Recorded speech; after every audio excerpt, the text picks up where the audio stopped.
Varicose veins తో బాధపడుతున్నారా? భారతదేశంలోనే బెస్ట్ ట్రీట్మెంట్ అందించే ఏకైక హాస్పిటల్ ఏవిస్. నమస్తే రమ్మగారు. నమస్తే జయ. భార్యాభర్తల్లో భర్త విషయానికి వద్దాం. మీరు ఎప్పుడు మాకే చెప్తున్నారు రమ్మగారు, మగపిల్లలకు కూడా చెప్పాలి. అందుకనే ఈ క్వశ్చన్ అనమాట. భర్తలు ఎలా ఉండాలి, ఎలా ఉంటే భార్య సంతోషంగా ఉంటుంది? భార్యలు సంతోషంగా ఉంటాయి. బేసిక్గా సంతోషపడే మనస్తత్వం భార్యలకు ఉండాలి. చూసారా, మళ్ళీ మా దగ్గరికి వస్తున్నారు. ఒకటి ఉండాలి కదా బేసిక్గా. దేనికి సాటిస్ఫై అవ్వకపోతే మా అబ్బాయిలు మాత్రం ఏం చేస్తారు జయ? సరే, ఓకే, ఒక పాయింట్ వరకు ఓకే. నెక్స్ట్ పాయింట్, మామూలుగా పెళ్ళిళ్ళు అయితే భార్యలు వీళ్ళతో పాటు పుట్టినప్పటి నుంచి ఉన్నవాళ్ళు కాదు. అవును, నీ సంగతి వాళ్ళకి ఏం తెలియదు, అలాగే వాళ్ళ సంగతి నీకేం తెలియదు. ఈ ఇంట్లో 2-3 మగపిల్లలే ఉన్నారనుకో, అసలు ఆడపిల్లల సరదాలు సంతోషాలు, వాళ్ళు దేనికి నొచ్చుకుంటారు, దేనికి ముచ్చటగా ఉంటారు, అవి ఏమేమి వీళ్ళకి అర్థం కాదు. భర్తలకి, అబ్బాయిలకి అర్థం కాదు. ఏదో కొత్తగా పెళ్లి చేసుకుంటారు, కాస్త కాలేజీల్లో స్కూళ్ళల్లో స్నేహాలు ఉంటాయి కాబట్టి కాస్త అమ్మాయిలతోటి బాగుంటే అందంగా ఉందని ప్రైజ్ చేయటము అలాంటివి కొన్ని తెలుస్తాయి. ప్రధానంగా ఆడవాళ్ళు నా ఉద్దేశం మెచ్చుకోలు అది కాదు, కొంచెం సింపతి కోరుకుంటారు జయ ఎప్పుడు కూడా. అయ్యో అంటే బాగుంటుంది, అయ్యో నీకు టైం సరిపోలేదా, అయ్యో నీకు కుదరలేదా, అలాంటి మాటలు ప్రతి ఆడవాళ్ళకి నచ్చుతాయి. పూర్తిగా ఎంజాయ్ చేస్తాం, సింపతిని బాగా ఎంజాయ్ చేస్తాం. ఇప్పుడు ప్రైజ్ చేశారనుకో, ఎంత బాగున్నావు, నువ్వు ఎంత బాగున్నాయి, నీ కళ్ళు కలువలు, నీ ముక్కు సంపంగా, నీ పెదవులు దొండపళ్ళు అంటే అది మనకు ఒక్కళ్ళకే. మా ఆయన నన్ను ఇలా మెచ్చుకున్నాడు అని అందరికీ చెప్పుకోలేకపోతాం. కానీ పాపం నేను నాకు కష్టంగా ఉందని మా ఆయనకి చాలా బాధపడ్డారు అంటే ఆ మాట చెప్పుకోవడానికి మనకు చాలా బాగుంటుంది. ఇవన్నీ రొమాంటిక్ కబుర్లు చాలా తక్కువ మందికి చెప్తాం, అందరికీ చెప్పుకోలేం కదా. అంతేగా, అవతల వాళ్ళు సింపథెటిక్గా మనతోటి జాలిగా ఉంటారు. మన మీద జాలి ఎప్పుడు వస్తుంది? అయ్యో పాపం అనే ఫీలింగ్, ఆపేక్ష ఉన్నప్పుడే కదా వస్తుంది. దాంట్లో ప్రేమను ఫీల్ అవ్వగలుగుతారు. అమ్మాయిలకి ప్రధానంగా వాళ్ళని మెచ్చుకోవటం ఎంత ఇంపార్టెంటో వాళ్ళ కష్టాన్ని గుర్తించడం కూడా అంతే ఇంపార్టెంట్. ఏదో పని చేస్తారు అంటే పని చేసిందని గుర్తించాలి. అది కష్టమే ఉంది, తన బాధ్యత కదా అని అనుకుంటారు రమ్మగారు. జనరల్ గా మగవాళ్ళ ఫీలింగ్, రోజు చేసే పని మెచ్చుకోలేంటి, ప్రతిరోజు తన ఇంట్లో తన పని చేసుకుని దానికి మెచ్చుకోలేంటి? అవును, అది పాయింట్. ప్రతిరోజు కాదు, ప్రతిరోజు అప్పుడప్పుడు, కనీసం అప్పుడప్పుడు. అది కూడా ఈ రోజువారీ అది నీ బాధ్యత అంటానికి ఈ రోజున కుదరదు జయ. ఆడవాళ్ళది ఒక బాధ్యత, మగవాళ్ళది ఒక బాధ్యత అన్న కాన్సెప్ట్ పోయి చాలా సంవత్సరాలైంది. నీ పుటకల నాడే పోయింది, అది పోయింది. అది లేదు. వీళ్ళిద్దరూ కలిసి ఒక సంసారాన్ని ముందుకు తీసుకెళ్ళాలి. మనం ఆ కాన్సెప్ట్లో ఉన్నాం. మనం అన్ని అమెరికనైజ్డ్ ఐడియాలు తీసుకుంటున్నామా లేదా? అవి బాగా ఫాలో అవుతాం. చాలా విషయాల్లో మనం ఫారిన్ అన్ని కంట్రీస్లో ఉన్న రకరకాలవి ఇంట్రెస్టింగ్గా ఉండే ప్రతిదీ తీసుకుంటున్నాం. ఈ ఇల్లు బాధ్యత ఆడదాంది అనే పాయింట్ నుంచి సంసారం దిద్దుకోవడం స్త్రీల బాధ్యత అని ఎందుకు అనుకోవాలి? ఇద్దరిది బాధ్యతే కదా. మరి ఒకళ్ళనొకళ్ళు మెచ్చుకోవాలి, ఒకళ్ళ కోసం ఒకళ్ళు పనిచేయాలి, ఒకళ్ళ మీద ఒకళ్ళు జాలిపడాలి. ఇది తప్పదు కదా. ఒకళ్ళ కోసం ఒకళ్ళు వెయిట్ చేయాలి, ఇది చేయాల్సిందే. ఇలా చూసుకుంటేనే భార్యలు బాగుంటారు అని చెప్పడం నిజంగా రాంగ్ కాన్సెప్ట్. నువ్వు క్వశ్చన్ అడిగావు కానీ నేను ఇద్దరికీ చెప్తాను, ఎవరో ఒకళ్ళకి చెప్పటల్లా. ఎప్పుడు భార్యని ప్యాంపర్ చేయాలి, బాగా ముద్దుగా చూసుకోవాలి, ఆమె మెచ్చుకోవాలి, ఆమె అందాన్ని మెచ్చుకోవాలి, ఆమె చేతకా పైన ఏమనకూడదు, కేకలేయకూడదు, ఇలాంటివి కుదరవు కదా. ఇద్దరు కదా రమ్మగారు, ఇద్దరు కదా, అలాంటివి కుదరవు. కాకపోతే ఏంటంటే ఆమె కష్టపడుతుంటే అయ్యో పాపం అనుకోవాలి.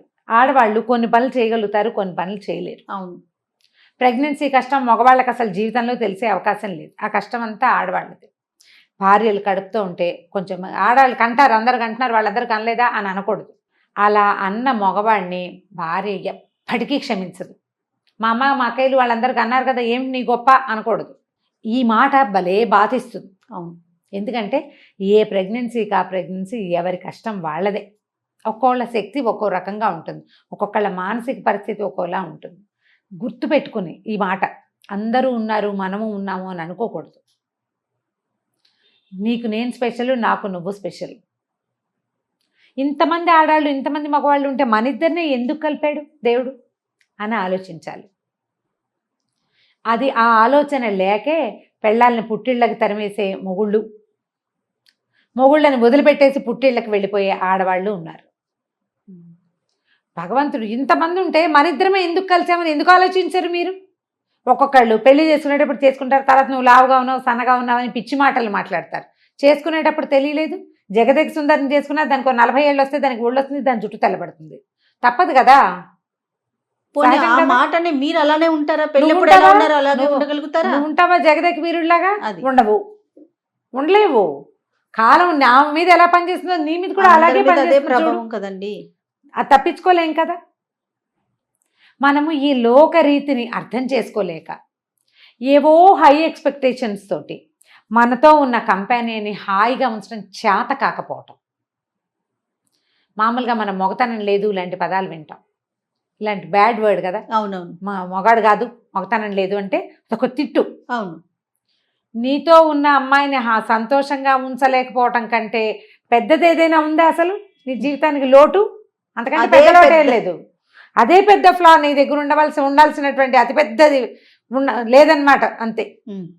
ఏది ఉండాలి మగవాడికి? ఒక మనిషి తనతో పాటు ఉన్న మనిషిని ఆమె బలహీనతను, బలాన్నో, పిరికితనాన్నో, ధైర్యాన్నో సంభావించకుండా, అర్థం చేసుకోకుండా చేసేస్తే నువ్వు దేనికి పనికొస్తావు? ఇంకెందుకు నీ ప్రయోజనకత్వం? నీకు పెద్ద ఉద్యోగం ఉంటే ఏమిటి, నీకు ఒక వ్యాపారం ఉంటే ఏంటి, ఆమెను సంతోషపెట్టలేని నీకు ఏమున్నా వేస్టే, ఏదైనా వేస్టే. అవునండి. ఏ ప్రయోజనము లేదు వాటి వల్ల. ఫస్ట్ ఆఫ్ ఆల్ పెళ్ళిళ్ళు చేసుకునేటప్పుడే ఆలోచించుకోవాలి.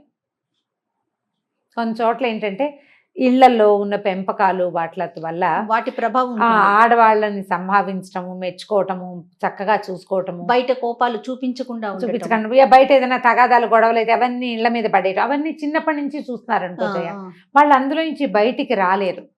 ఈ మధ్య చాలా తరచుగా మనం వింటున్నాం ప్రీ మ్యారిటల్ కౌన్సిలింగ్ అని. అవునండి.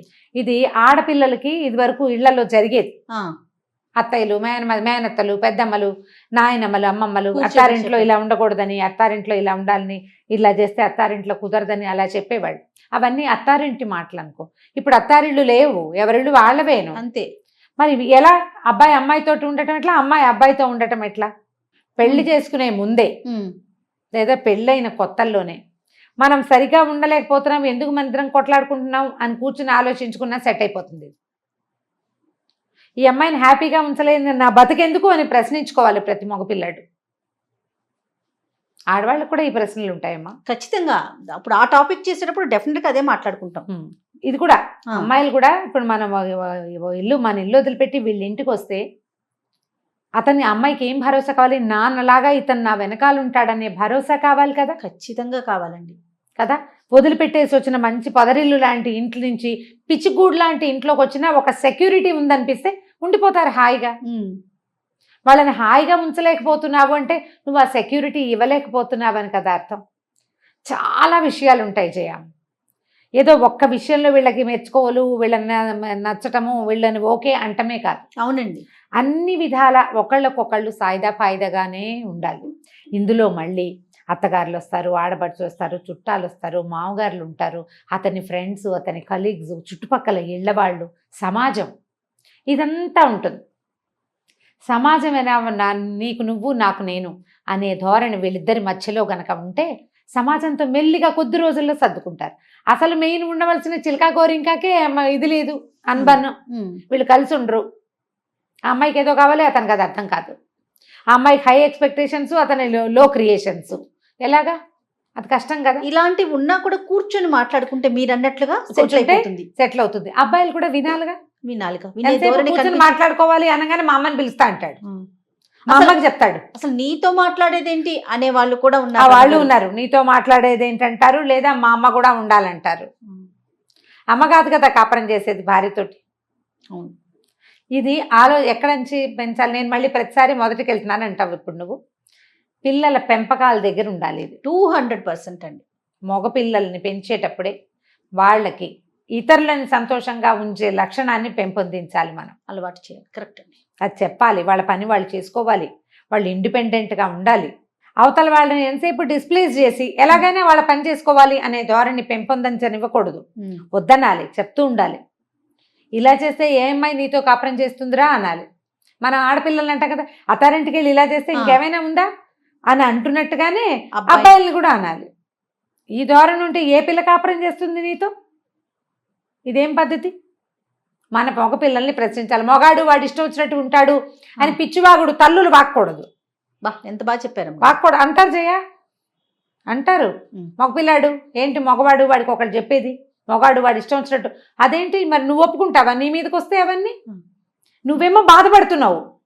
ఓ పక్కన తల్లులు తమ మగవాళ్ళ దౌష్యానికి బాధపడుతూ కూడా తమ కొడుకుల్ని ఇలాగే తయారు చేస్తారు.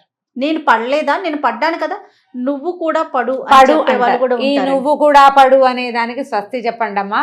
ఈ రోజు అది కాదు, ఇవాళ మనం దాంట్లో లేము. మనకి ఆధ్యాత్మికత ఉంది, ప్రపంచంలో భక్తి ఉంది, దాంతోపాటు ఆడ మగ ఆకాశంలో చెరి సగము, ఈ పాయింట్లు కూడా ఉన్నాయి. వాళ్ళు కూడా మన మగ పిల్లలతోటి సమానంగానే పరుగులు పెడుతున్నారు. ఎల్కేజీ నుంచి జయ అవును. జీవన పోరాటం చేస్తూనే ఉన్నారు, అలుపెరగని యోధుల్లాగా. అవును. మరి ఎలా వీడు ఎక్కువైపోయాడు? వీడు మగతనంతో అమ్మాయి కంటే ఎట్లా ఎక్కువ అవుతాడు? అమ్మాయి తక్కువేంటి, వాడు ఎక్కువేంటి? ఇద్దరు ఒకటే కదా. ఇద్దరు సమానమే. వీళ్ళిద్దరిలో కొన్ని తేడాలు ఉంటాయి ఆడామగ అవటం వల్ల. ఆ అమ్మాయికి కొన్ని బలహీనతలు ఉంటాయి, కొన్ని బలాలు ఉంటాయి. మగవాడికి కూడా కొన్ని బలహీనతలు, కొన్ని బలాలు ఉంటాయి. ఆ బలహీనతని ఈ బలము, ఈ బలహీనతని ఆ బలము రెండు కలిపి క్లబ్ చేసి మ్యాచ్ చేసుకోవాలి. ఆ మ్యాచ్ చేసుకోవడానికి ఈ ఆడపిల్లకి మగపిల్లాడికి మిగిలిన సమాజం అవకాశము సమయము ఇవ్వాలి. వాళ్ళని వాళ్ళతో గడపనివ్వాలి. మనం చేరిపోకూడదు. అబ్బాయిలు కూడా ఎంతసేపు అన్ని అమ్మతోటే చెప్పి అమ్మ ఒప్పుదలే ఉండాలని, మన భార్య వేసుకునే బట్టలు కూడా అమ్మ ఒప్పుకోవాలి, ఇలాంటి పిచ్చి ధోరణి తగ్గించుకోండి. ఇప్పటికీ ఉన్నారంటారు. బ్రహ్మాండంగా ఉన్నారు, బ్రహ్మాండంగా అన్నీ అమ్మకి చెప్పేవాళ్ళు ఉన్నారు.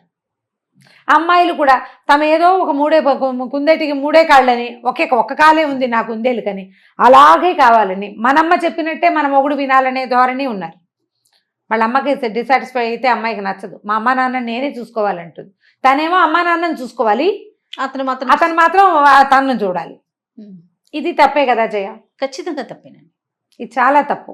ఈ ధోరణి మార్చుకుంటే అమ్మాయిలు సంతోషంగానే ఉండగలుగుతారు. తప్పకుండా రమ్మగారు. నమస్తే జయ.